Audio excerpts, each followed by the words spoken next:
Pilipinas, magandang araw po sa inyo, Luzon, Visayas at Mindanao. Oy!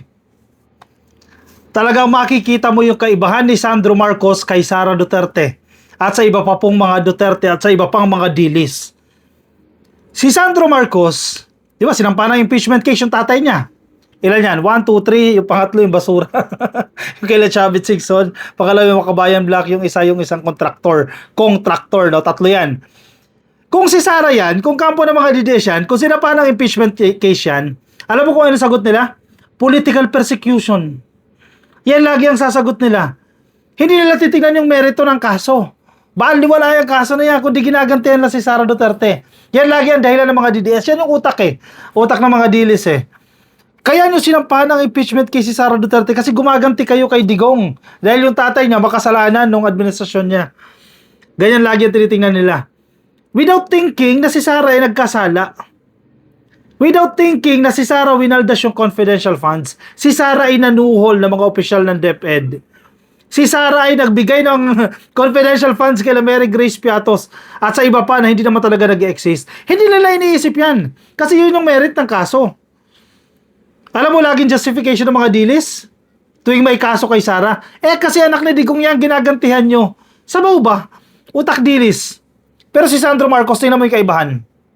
Sabi ni Sandro, hindi ko pipigilan yung impeachment case na isasampa nyo sa tatay ko. O nga naman, bakit nyo pipigilan? Sino siya para pigilan? Karapatan nyo yan. Karapatan nyo magkaso. Sandro Marcos, sabi niya, I cannot stop any impeachment complaint. Ganyan dapat ang mindset. Tapos ngayon lang, nag-inhibit na siya. Sabi niya, magre-recuse siya sa anumang deliberation, sa anumang discussion patungkol sa impeachment ng tatay niya. Para ma-preserve yung credibility ng institusyon, yung credibility ng House process pagdating sa impeachment. In short, kung tutusin, makapangyarihan si Sandro dyan eh. Sa House of Representatives eh. Pwede niya i-convince yung ibang mga mambabatas dyan. Huwag niyong pirmahan yan ha. Diba? Huwag kayo pipirma dyan sa impeachment ng tatay ko para hindi makakuha ng 1/3 vote yan. Huwag niyong gagalawin yan. Diba? Pwede gawin ni Sandro yan eh. May influence si Sandro. Pero sabi niya, i-inhibit. Mag-i-inhibit siya. Ganyan yung matino mag-isip. Hindi utak dilis. Kasi pag utak dilis, ginagantihan nyo kami, kaya nyo kami sinasampahan ng kaso. Yung utak matalino, gaya ni Sandro, ang sagot, hindi ko naman mapipigilan yan kung may nagsampa ng impeachment case. Totoo nga naman. Karapatan nyo yan. Karapatan ng sino mang individual yan. As long as i-endorso ng isang miyembro ng House of Representatives, pwede kayo mag-file ng impeachment case. Ganyan ang mindset. Isa pa, hindi na ako mangingialam dyan. Kasi mamaya maging bias yung decision yan eh. Kapag nandiyan ako, mangingialam ako dyan. Ganun dapat. Mga utak dilis kasi itong mga to, hindi nila kaya yan eh. Basahin natin ito. Short lang ito at mag-proceed tayo sa pag-inhibit niya. I cannot stop any impeachment complaint. House Majority Leader and Ilocos Norte Representative Sandro Marcos said that he cannot stop any impeachment complaint including those filed against his father, President Ferdinand Marcos Jr. Sino ba siya para patigilin? Siya ba si Kibuloy? Definitely hindi siya si Kibuloy. Kahit na sino yan, magsampa kayo ng impeachment, hindi ko kayo pipigilan dahil karapatan nyo yan. Laban man niya sa tatay ko, laban man niya kay Sara Duterte, laban man niya sa Supreme Court Associate Justices, sa Chief Justice, laban man niya sa Ombudsman, at sa Constitutional Commissions. Yan, lahat ng impeachable positions. Sinabi na natin, hindi ko pipigilan. We need to remind people, si Sandro nagsasalita, Congress is constitutionally bound to hear these cases for anyone, for any impeachable officer, whether that is the president or not. Yan po yung sagot niya nung tinanong po siya about claims that he might use his authority in the House of Representatives to stop impeachment complaints. Hindi ganyan kaabusado si Sandro. Hindi ganyan na abuso yan. Nagagamitin niya ang kanyang kapangyarihan para isulong yung sarili ng interest. Tingnan mo si Sandro. Obserbahan nyo. Maganda yung performance niya hindi dahil anak siya ni PBBM. Maganda yung performance niya dahil matalino. Maganda yung performance niya dahil nagtatrabaho siya. Napakinggan nyo na kung paano makipagdebate sa plenaryo. Di ba? ang husay. Hindi kagaya ng iba, nadala lang ng apelyido. Halimbawa si Sara. Anong alam ni Sara? May napatunayan na ba yan bilang abogado? May napatunayan na ba yan bilang isang alkalde ng Davao? Nadala ng tatay niya, kaya nanalo dahil anak yan ni Duterte. May sarili ba siyang ginawang pangalan? Sige, isip kayo. Tama yung sinasabi ni Palerista. Sige nga, bigay kayo ng 3 accomplishment ni Sara Duterte. Kung may mabigay kayo, kahit isa. Meron pala, nagpulot ng dahon. O naglinis ng ilog. Pa ba? Ang hirap mag-isip. Ikaw kahit dilis ka. Hirap na hirap ka mag-isip. Tignan mo sa comment section. Pag may dilis na nagko-comment, tanungin mo, sige nga magbigay ka ng 3 accomplishment ni Sara. Wala. Kasi nahihiya sinasabihin na accomplishment yung pagpupulot ng dahon. Ang punto ko, si Sandro Marcos ay si Sandro Marcos hindi dahil siya ay Marcos. Dahil matalino yung bata. Nag-aaral yung bata, nagre-research yung bata, nakikipagdebate yung bata. Si Sara. Hindi nga madiretso yung English na statement Nadala siya, naging vice presidente siya dahil isa siyang Duterte.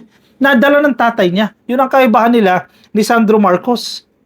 Kaya magkaiba sila ng reasoning. Sampahan mo ng kaso si Sara, ang sagot, political persecution. Si Sandro, sampahan mo ng kaso, yung tatay niya, sabihin niya, karapatan niyo yan. Ibig sabihin, matalino mag-isip, haharapin namin yung isinampanin yung kaso. Ganun. Hindi yung bla bla bla bla bla bla agad. Nang hindi nag-iisip. So sa mga nagsasabi na baka harangin nila yung impeachment, I cannot do. I have to perform my duty as majority leader and perform my duty to the Constitution and my mandate. That is to say that I cannot stop any impeachment complaint from being referred to the floor or to the Committee of Justice, sabi ni Sandro Marcos. Yun ang matalino. Ito pa. Ngayong umaga lang yan, lumabas na itong balita na ito na mag-i-inhibit na ito. Sa isa pong press statement, House Majority Leader Ferdinand Alexander Sandro Marcos.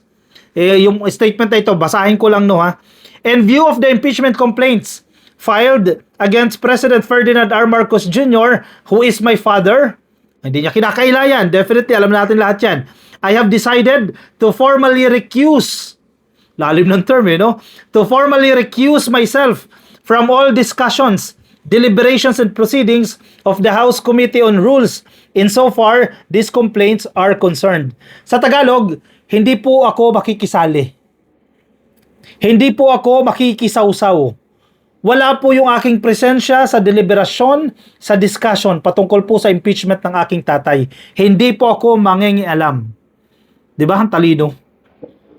Kung ano man po ang tatakbuhin ng investigasyon na yan, then be it. Wala ako dyan. Hindi ko i-impluwensyahan yung sasabihin ni congressman, yung sasabihin ni congresswoman. Sa kanila yan. I recuse myself. I inhibit myself.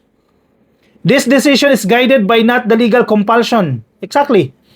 Wala naman sinasabi sa batas na pwede siyang, na dapat siya mag-inhibit, di ba? Pero nagkusang loob na siya.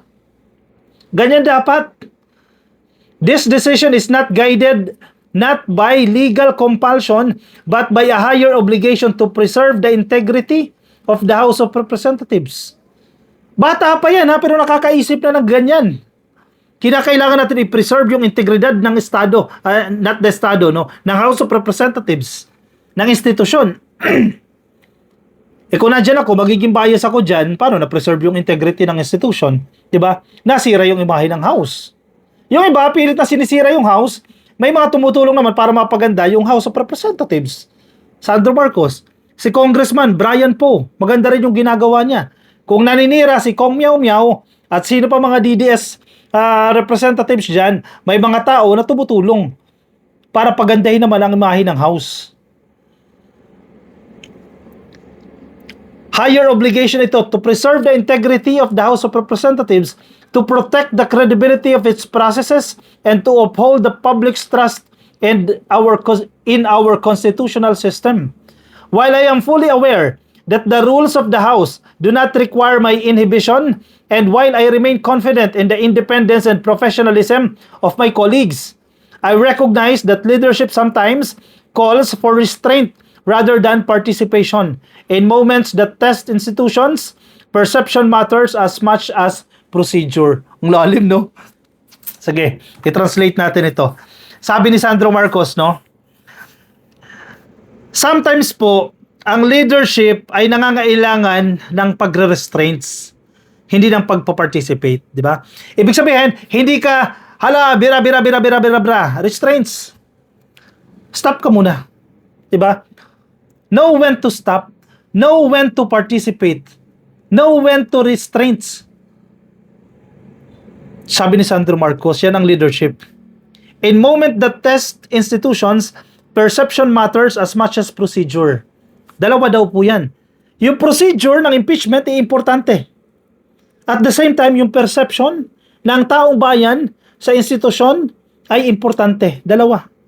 Hindi lang yung procedure. Kasi kung procedural lang naman ang pagbabasihan, wala naman sinasabi sa House Rules na mag-i-inhibit dapat ang isang anak ng presidente or ang anak ng isang na-impeach na opisyal. Diba? Procedural yon. Pero ang iniisip ni Sandro, hindi lang procedural. Importante din ang perception. Yung pananaw ng tao, yung pagtingin ng tao sa institusyon. Kung makikita nga naman ng tao, DDS man yan, loyalista man yan, o pink yan, or dilaw, makikita nila si Sandro Marcos na ipinagtatanggol yung tatay niya, o ini-impluwensyahan yung desisyon, o ini-impluwensyahan yung pag-uusap patungkol sa impeachment, tama yun. Di ba? Kasi procedural yun. Pero iniisip niya yung perception. Ano yung iisipin ng tao? 'Di ba? Kapag ginawa niya 'yan. Ganyan katalino si Sandro Marcos. Importante sa kanya ang perception. Importante sa kanya kung ano yung sasabihin ng tao. Hindi laging tama yung ginagawa natin. Yes, tama yung ginagawa natin, but we have to consider ano yung iisipin ng tao sa ginagawa natin. Ganyan kalalim, 'di ba? The House must be allowed to discharge its constitutional duties without any shadow of personal interest, real or imagined. My recusal ensures that no question may be raised about the fairness, objectivity, and legitimacy of the process, and that the focus remains where it is properly belongs, on the Constitution, the facts, and the rule of law. Exactly. Wala akong pakikialaman dyan. Ang pinag-uusapan natin dito, yung proseso na dapat ipatupad patungkol sa impeachment, alinsunod sa konstitusyon. Hindi ito usapin ng interest ko. Hindi ito usapin ng interest ni Marcos kung i-impeach siya o hindi. Sundin natin kung ano yung nasa konstitusyon. Anyway, mandato natin yan. Nasa konstitusyon yan. I remain committed to my duties as House Majority Leader in all other matters. And I express full confidence that the House will act with independence, sobriety, and fidelity to the Constitution in addressing this issue. Expected, kung ano man ang expected sa House of Representatives, gawin nila yan. Yan ang pinupunto ni Sandro dyan. Our democracy is strongest when institutions are bigger than personalities and when public servants choose principle over proximity. Ang lalim! Di ba? Isa pa, when public servants choose principle over proximity. Yan po ang esensya ng ating demokrasya kapag ang institusyon ang nauuna, hindi ang personality. Ibig sabihin po, isipin muna natin yung imahe ng institusyon. Ano yung tinutukoy niyang institusyon dyan? Yung House of Representatives. Hindi yung imahe ng tatay niya, hindi yung imahe ni Sandro Marcos, hindi imahe ni Romualdez. Diba? Isipin natin yung institusyon. Ang lalim. When public servants choose principle over proximity. Yung prinsipyo. Yung paninindigan ang unahin, hindi yung proximity. Ano ibig sabihin ng proximity? Yung closeness. Ano to? Kailangan natin wag siya i-impeach para mas dikit tayo sa presidente. Mas close tayo sa presidente. 'Di ba? Mas close tayo sa posisyon. Maraming interpretasyon diyan eh. 'Di ba? Hindi ganoon. Talino nito ni Sandro Marcos, malayo sa kahit na sinong Duterte. Hindi nyo matutumbasan ang husay nito ni Sandro Marcos. Tulad ng sinasabi ko kanina, si Sandro Marcos ay si Sandro Marcos. Hindi siya si Sandro Marcos dahil anak siya ni PBBM. Kaya niyang gumawa ng sarili niyang pangalan dahil sa kanyang husay, talino at galing. Hindi dahil anak siya ni PBBM, hindi apo ni Marcos Sr. O siya, sige, i-komento po ang inyong opinion, reaksyon dyan sa comment section para mabasa po ng iba natin mga ka-coffee. Yung mga nasa Facebook, baka di pa kayo naka-follow. Yan, dumarami na po tayo sa Facebook. Please, like and follow ka-coffee sa Facebook, YouTube, subscribe. TikTok, subscribe na rin po kayo. I'll see you in the next video. Paalam po sa inyo. Bye-bye.